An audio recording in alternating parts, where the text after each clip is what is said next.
ছিলাম না, আমরা ছিলাম না, দোকান বন্ধ করে চলে গেছিলাম। ফোন করেছে যে এখানে আগুন লেগেছে, তারপরে এসে দেখি দমকল এসে আগুন লিভে দিয়েছে। আমার ফলের দোকান ছিল। না, ওটা বলতে পারবো না, আমরা কেউ ছিলাম না এখানে। মালপত্র সব নষ্ট হয়ে গেছে, 30,000-40,000 টাকার মতো মাল ছিল, সব নষ্ট হয়ে গেছে। আমার নাম বিমল সরদার। কি করে আগুন লাগলো এটা জানা যাচ্ছে না। এখন উপরে ময়লা ফেলে ওই প্লাস্টিক ছিল, ওখান থেকে হয়তো রাত্রেবেলা লেগেছে। আমাদের ছখানা দোকান আগুনে জ্বলে গেছে।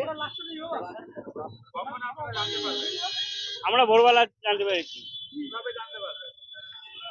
ওই লোক ফোন করে জানিয়েছে আমাদের দোকান আগুন লেগে গেছে। ফলের দোকান ছিল, জামা কাপড়ের দোকান ছিল, খনির দোকান ছিল, লটারির দোকান ছিল, ছখানা দোকান, ছটা দোকান ছিল। আমার নাম ছোটন সরকার।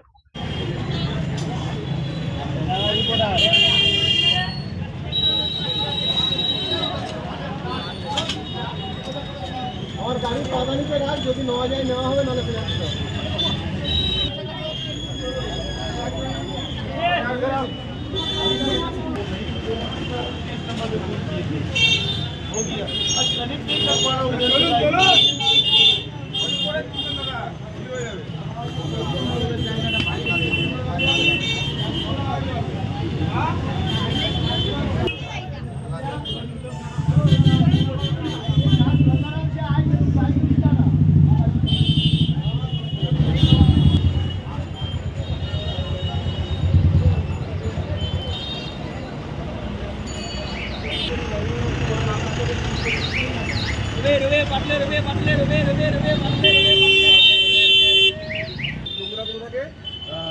প্রচুর দোকান ছিল, সেখানে লেগেছিল। সেখান থেকে লাগার পরে বিকেলবেলার দিকে, সন্ধ্যাবেলার দিকে সবাই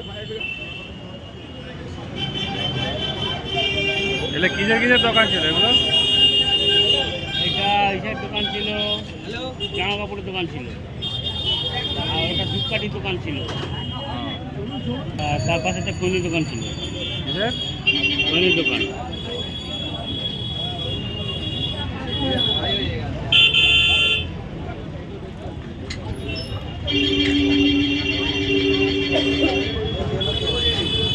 কি করে লেগেছে কিছু জানা গেছে না? না, এটা জানা যাচ্ছে না কি করে লেগেছে।